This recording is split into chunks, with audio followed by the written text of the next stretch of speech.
I'm going to demonstrate how to make a fish papel picado or cut paper. And I've got origami paper, so I like to use that, but you can use a rectangular paper, computer paper. You can use a magazine page that has interesting colors and shapes on it. So really any kind of paper you have laying around. So we're going to use linear symmetry, which means I either need to fold it in half to make this into a rectangle, or I need to fold two corners together to turn it into a triangle, which is what I'm going to do, just for fun. So there I have my triangle. I got to keep an eye on my fold, which is this side. So I'm going to turn it around. Here's my fold. And then from there, I'm going to draw half of a fish. And I'm making up this fish, but I'm using shapes that I already know. So I'm going to start with a big half circle because I do want to take up as much space as I possibly can. And then for the tail, I don't know, I can make this part up. I got to figure out what I want the tail to look like. And I have to imagine like how I want this to look as I'm looking down on it. So maybe, I don't know, kind of a flare out look. I do want it to be attached here. And then for this would end up being the fin that will be on the side. I don't know, kind of looks like fire. I like that. All right. So just give you an idea of what that looks like with my pencil lines. Then when I cut, I want to cut the negative space. So I want to cut out all this area around the fish, all these areas in here that I'm Xing out. I kind of left this little area here. I'm going to color it in. Maybe you can see it. But notice it's still attached to my main fish body and to the fold. And then I just take my scissors and start cutting away. But it's going to end up being one, well, this is going to be one quick little cut. And I can never seem to cut perfectly on the line. And that just makes it more interesting. So that piece comes out.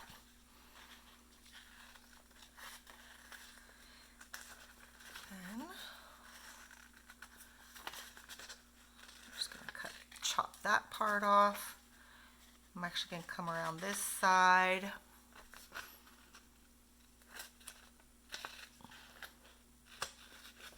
So as you notice, I kept my paper folded as I was cutting out.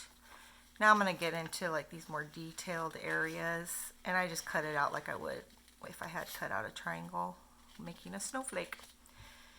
So I am trying to make it linear symmetrical. And there are so many cultures that have amazing paper cutout designs. The Chinese invented paper, so they have some amazing paper cutout examples on YouTube. The Polish people have a very rich culture of paper cutouts. I think I'm going to do something interesting with this fin here. Of course, Mexican culture has paper cutout. So many different places that have so many neat and different ways of cutting. So this is what I have so far. I'm going to open this up to kind of see what I've got so far. So you see how you can look down on it.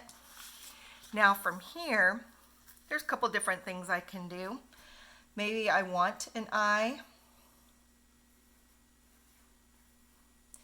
And then I can create some neat lines in here if I want. Actually, they're not lines. They're going to be shapes. Notice I'm starting from my fold and ending it at my fold. Starting at my fold, ending. Starting at my fold, ending. I don't know. We're just doing some fun things here. So then I keep it folded and I cut out and around my shapes here that I've created. I'll try to go fast so it's not going to be totally beautiful or pretty. Notice there's some pieces that are coming off, which is what I want.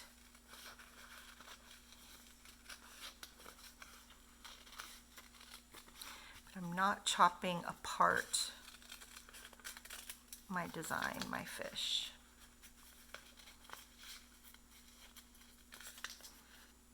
And then we can see what we have. I'm going to show you how to do the eye in just a second.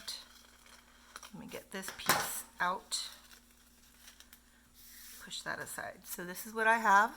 When I open it up, it looks neat. Now for a shape that's on the inside, I actually fold it in half. I make a little snip inside the eye. Then I open it up, so now I've got this cut in there, so it cuts through to the back, and I just cut it inside out. And this is actually better if you have smaller scissors. An X-Acto knife works really well, but I don't normally use X-Acto knives with elementary students. But if you do use an X-Acto knife, just make sure that you've got a piece of cardboard or like an old cereal box underneath it. Let's see what that looks like. It's looking good.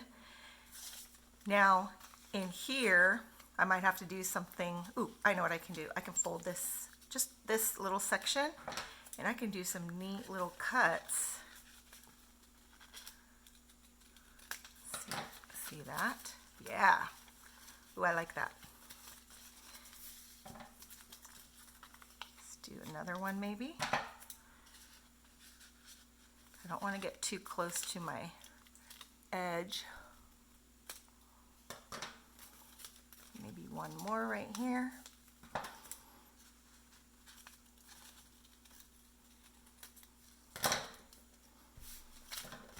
There's that. I'm getting excited. Ooh, the tail, the tail, the tail.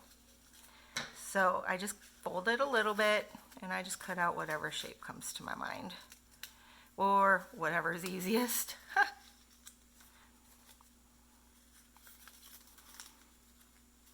Don't want it to get too there. So I do have some, see, that's what I have right now. When I open it up, I've got that.